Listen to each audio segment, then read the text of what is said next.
Hello, friends, and welcome to the latest iteration of Midweek with Meaning. I'm excited to share this topic today with you. So, if you're watching live, please throw some comments and say hello. Let me know where you're watching from. And if you watch the replay, please put replay in the comments after when you watch later. So, I'm so grateful you're here with me today. My name is Angela Ward. I am a registered nurse and soul midwife. I help people through the wildness of rebirth to find purpose and meaning in their lives. And my intention with this weekly show is to help you find more meaning for your week. This topic today around tolerating discomfort for growth has just been on my mind lately because I'm just amazed by what my clients do when they expand their capacity for being with discomfort. A little backup story. What made me really think of it is recently I just started going back to the gym. I have not had a gym membership since before the pandemic, and I used to really enjoy it, even though it was difficult, right? So, as perhaps you understand, I'm going to sneeze, pardon me. Whew. Refreshing. In order to build strength and build muscle, we have to move through a phase of discomfort. And in fact, when you're building muscle, for example, muscle is actually being a little bit damaged. It has to actually have a little bit of breakdown in order to reform and grow. So as I was thinking about that this week, like, ooh, I got some soreness. Like that is actually positive feedback for me. So I would say that many of us live our lives really oriented towards comfort. I mean, I absolutely know that I'm one of the people that do that. Like, who doesn't like having a little bit more ease in your home space? Or, maybe we want our car seat to be exactly right. Or we want, just whatever it is in our lives to flow smoothly, comfortably. In the last few days in the Pacific Northwest, having been through the heat wave, I think many of us recognized how uncomfortable we could be. I know a lot of people that had air conditioning and probably really needed air conditioning, but also I was personally quite interested in discovering what my tolerance edge was and how I could sit with some of the discomfort and be okay with it, and then make some effort to change if I needed to, but also how to relax into that feeling of discomfort. So, this concept of tolerating discomfort for growth was first overtly talked to me by the Crucible Institute, which is two therapists named David Schnark and Ruth Moorhead, a married couple. A number of years ago, Jed and I read their book on the advice of some marriage guides that we knew, their book, The Passionate Marriage, and another book called Intimacy and Desire. And they talk in the Crucible Institute about the 4 points of balance in a relationship. And feel free to look some of that up. I think it's really great material for any type of relationship, a partnered relationship that you're in, because it does talk about how to be in this up leveling of relationality. But one of the 4 points of balance is something that they call um, meaningful endurance, or the concept of tolerating discomfort for growth. And I thought this was a really important thing to share, is that they say that meaningful endurance is about tolerating some pain for growth. If there's no growth, it's not meaningful. It's just pain.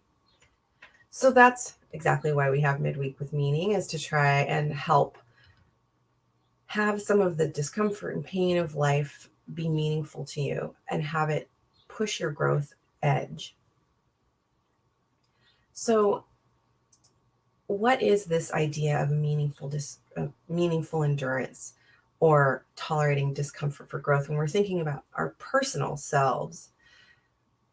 Perhaps we are working with some challenges around our mindset or around building habits. How many of you, please say in the comments if you would like, or raise your hand, give me an emoji. If you've ever struggled with starting fresh out of the gate, you're like, I'm going to do this thing. You're dedicated. You're like, I'm going to get up every morning and journal. So I currently have a daily journaling practice going on inside my Spark Collective group. And the first week we had a great turnout. People were showing up. Granted, it's challenging because it's early in the morning, but a lot of people showed up and we're doing the practice.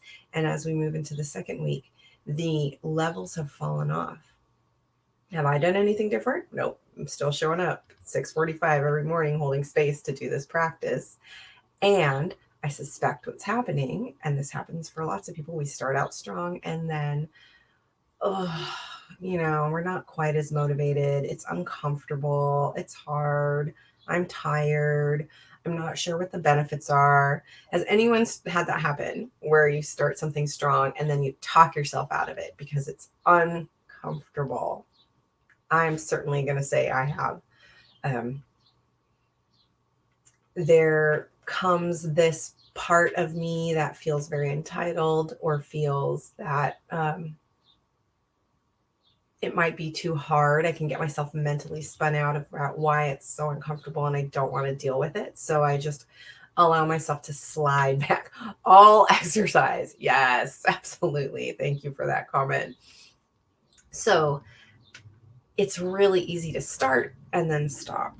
But this is really crucial to remember that discomfort that you're feeling is positive feedback. It means that you are moving into a growth stage or a growth mindset. So we got to keep this growth mindset active. Now, again, this isn't just pain for the sake of pain. This is that pain for growth. This is building muscle, getting sore so you can let the muscle grow. This is having that difficult conversation when you know that it's going to make you feel super uncomfortable. So I think this is another beautiful quote that has inspired me.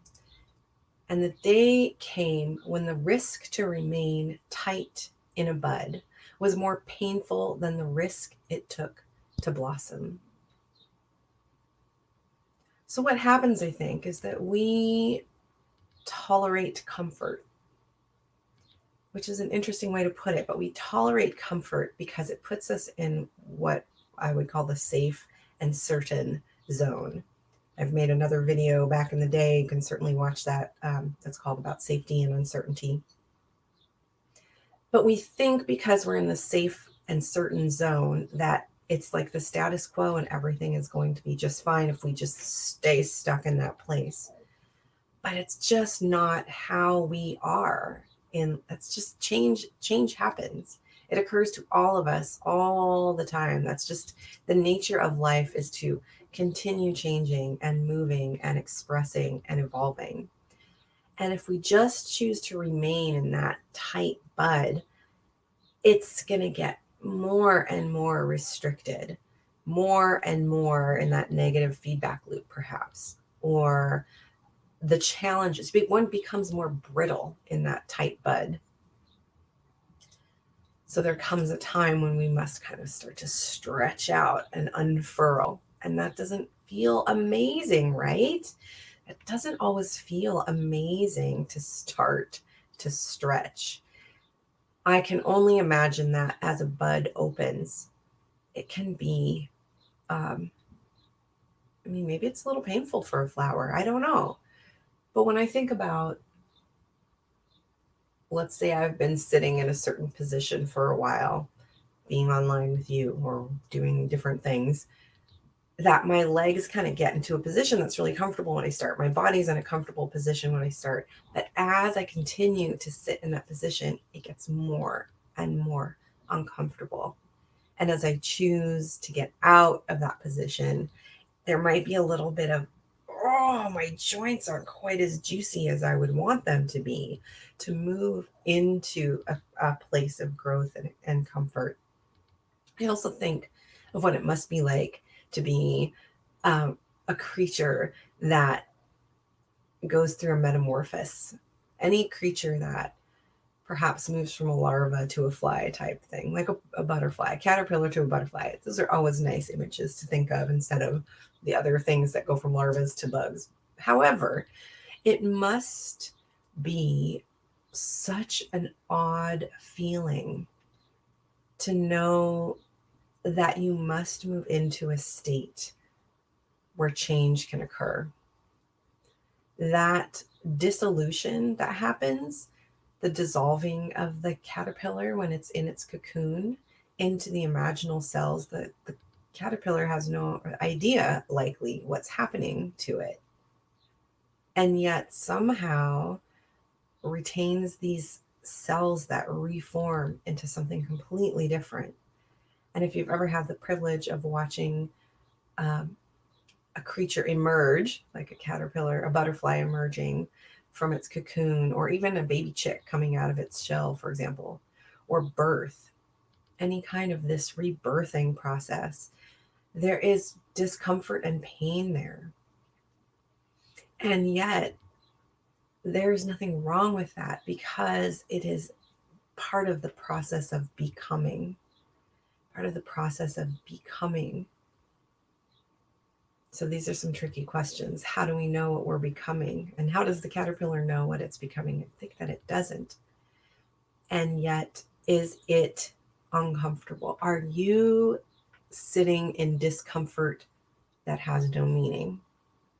Are you sitting in safety and certainty and feeling like your space is too tight? That growth, something needs to grow and change, and yet we're stuck here. So I would love to encourage you to find ways to build in this tolerance for the discomfort, not the discomfort of staying the same, but the discomfort of leaning into your growth edge, of leaning into something that has the potential to change you. And this truly can be as simple as a mindset. Instead of thinking certain ways about ourselves, how might we start to hold another possibility for ways that we want to think and actively put our thoughts into action? I'm thinking a lot about why ketamine assisted therapy is so helpful, or other psychedelic assisted therapies are so helpful, is I think that they widen the lens of our ability to sit with paradox and with that discomfort. Because anyone who's worked with some psychedelic medicines probably really recognizes that it's not the most comfortable experience. People that have worked with ayahuasca understand that it's often brings a purge or brings in some embodied discomfort, and yet can be profoundly healing. Or if any of you have had a chance to work with a skilled body worker, for example, that might be working with tissues in your body that have rigid holding patterns that aren't serving you any longer and that need to soften and morph into something new. So, what are some techniques that we can use to actually sit with this tolerance? So, we don't necessarily need to know exactly how we're going to get where we're trying to head with our growth. It's more important to understand kind of what the feeling is when you get there, what the desire is. What do you want to feel like in the work that you're doing? So for me, going to the gym, I want to build muscle mass because I recognize that my metabolism has slowed down and it's affecting the way that my body carries weight and the way that my joints feel and just my overall metabolism. So I recognize when I think about getting into a situation where I can build strength, that's what I have to keep in mind. And I don't necessarily need to know all the little how of how I will get to a place where I feel like my body is moving and feeling better. Because I could lay out like some kind of training plan and diet plan and make it very rigid, but that doesn't actually move in response to what my body is actually requiring. So it's more of a dance. So I have this desire in mind. And then I need to trust that I'm going to be able to find my way there, especially in relationship with people that can support me on this journey, right? That understand a bit how to get there, and using their wisdom and intelligence as well as my own internal wisdom and intelligence, and recognizing when my discomfort is trying to inhibit my growth. Recognizing when that mindset is coming up that is saying, and you don't need to do anymore. Like, you're entitled to take a day off or take a break or do something different. Let's find ways to keep orienting back towards the vision that we carry for ourselves. This is a daily practice. This is not something you set and forget. This desire for growth and change is a sacred duty, really. It's sacred inspiration. And so on one hand, we need the inspiration of it, right? The divine inspiration of this growth edge. Maybe you want to heal a wound around your relationship to your mom, or you want to heal your relationship to money or something like that. So you recognize that there's a wounding or a challenge there. And then, and holding the desire that you'd like it to be different as you discover how you want it to be different. How do you want it to be different? What do you want it to feel like? And then we still must apply action in that direction. We're building a habit. We're building in these new patterns and new ways of thinking or being that requires consistent application towards the vision.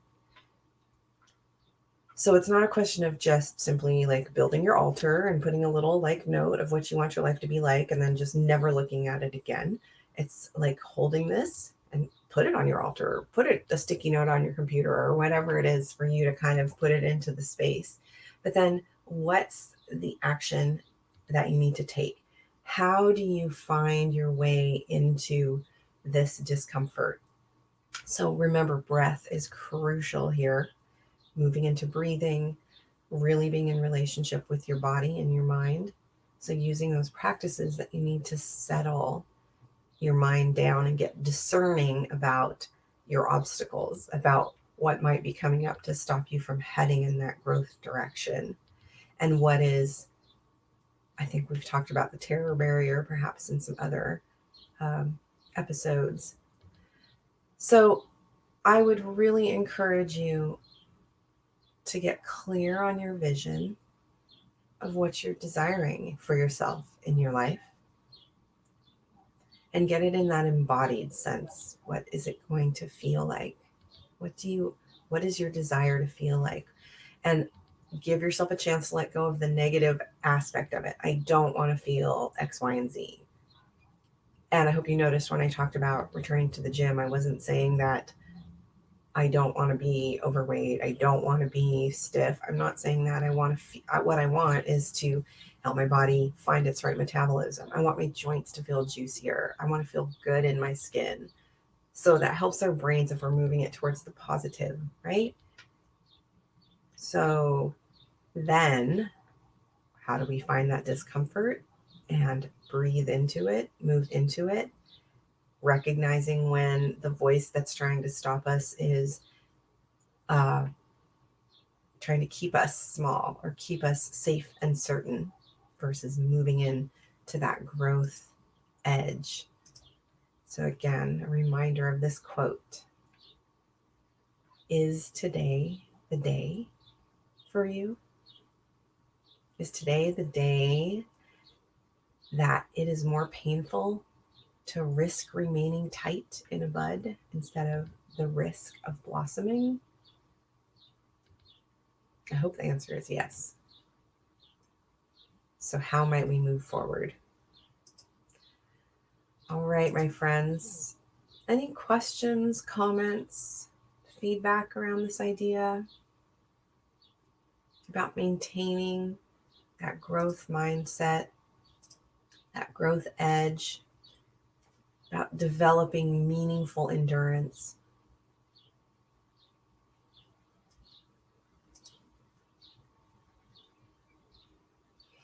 So this week, I encourage you to see when you are settling into just being comfortable. And of course, give yourself, I'm not saying don't take time to rest or relax and that kind of thing, but notice how you might default to comfort and see if you can find ways to experiment with places of discomfort.